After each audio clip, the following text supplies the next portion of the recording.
Hello SSC 2024 সালের পরীক্ষার্থী বিন্দুরা যারা তোমরা পরীক্ষা দিয়েছো 2024 সালে এবং আগামীকাল 12 তারিখ সম্ভবত তোমাদের রেজাল্ট বের হবে। আর তোমাদের মধ্যে যাদের সেট কোডের প্রবলেম হয়েছে, সেট কোড কাটাকাটি হয়েছে, তাদের জন্য আজকের এই ভিডিওটি। তোমাদের যাদের হয়তো বা সেট কোড কাটাকাটি হয়েছে তারা অনেকেই চিন্তিত যে আল্লাহ আগামীকাল কি হবে, তোমাদের ফেল যায় কি পাশই হয়, এই নিয়ে চিন্তার বিপদে আসো। ইনশাল্লাহ আমি আশা করব তোমাদের সমস্যা হবে না, পাস হবে ইনশাল্লাহ। তো এ ব্যাপারে আমার এক গ্রামের চাচাতো ভাইয়ের একটা সমস্যা হয়েছে। আর আমি তোমাদেরকে বলি, যাদের তোমরা এসএসসি এর এই যে পরীক্ষার্থীরা যারা সেট কোড নিয়ে ভুল করছো তাদের বলবো, আসলে তুমি যে ভুলটা করেছো এই ভুলটা শুধু তোমার একার না, তোমার মতো আরও হাজার হাজার স্টুডেন্টরা এরকম ভুল করেছে।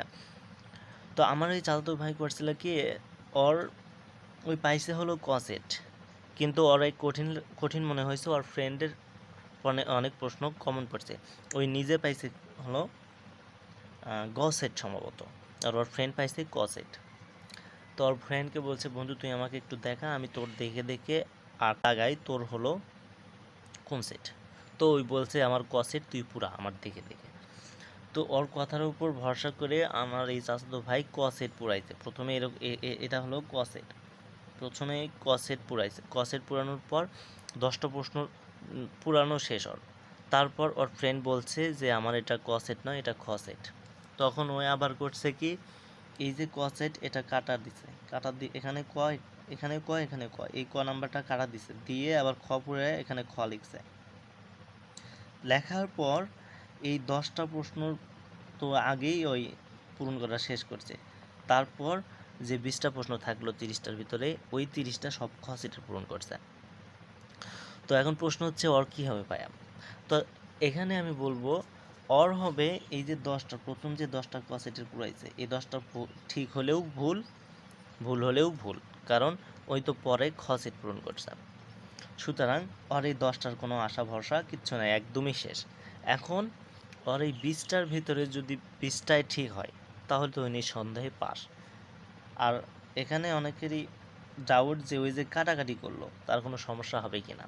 না, কাটাকাটি করলে ইনশাল্লাহ সমস্যা হবে না, কারণ এখানে যদি এখানে খসেট লিখছে, এই খসেট যদি ধরা যায়, এই খসেট সরাসরি তখন খসেটকে দিবে, এখানে যত কাটাকাটি থাকুক না কেন। এখানে যদি তার চারটাও আঁকানো থাকে, চারটাও যদি এইভাবে ভরাট করে দেওয়া থাকে, তারপরেও কোনো সমস্যা নেই যদি এই খসেটটা বোঝা যায়। তখন সরাসরি এই খ মানে কম্পিউটার তখন এখানে খ দেখে এখানে খ নেবে, চারটা পূরণ থাকলেও খ সেট নেবে। তো এই হলো কথা, যে এই বিষয়টাতে সমস্যা তেমন হবে না। সমস্যা হতে পারে যদি 20টার ভিতরে ভুল যদি থাকে, 20টার ভিতরে যদি পরে পাস মার্কও না ওঠে, তাহলে কিন্তু ফেল যাওয়ার সম্ভাবনা থাকে। আর এসএসসি ব্যাপারে অতটা কড়াকড়ি হয় না, কারণ কোনো স্যার চায় না যে কোনো স্টুডেন্ট ফেল করুক এই সাধারণ এই এতটুকু ভুলের কারণে। সুতরাং তোমাদের কোনো চিন্তার কোনো কারণ নেই। আর শেষে একটা দিন বাকি, কালকেই ইনশাআল্লাহ তোমাদের রেজাল্ট বের হবে। দোয়া করি তোমাদের রেজাল্ট পজিটিভ আসবে। সো টেনশন করার কোনো কারণ নেই। খোদা হাফেজ। আজকের ভিডিও এই পর্যন্তই।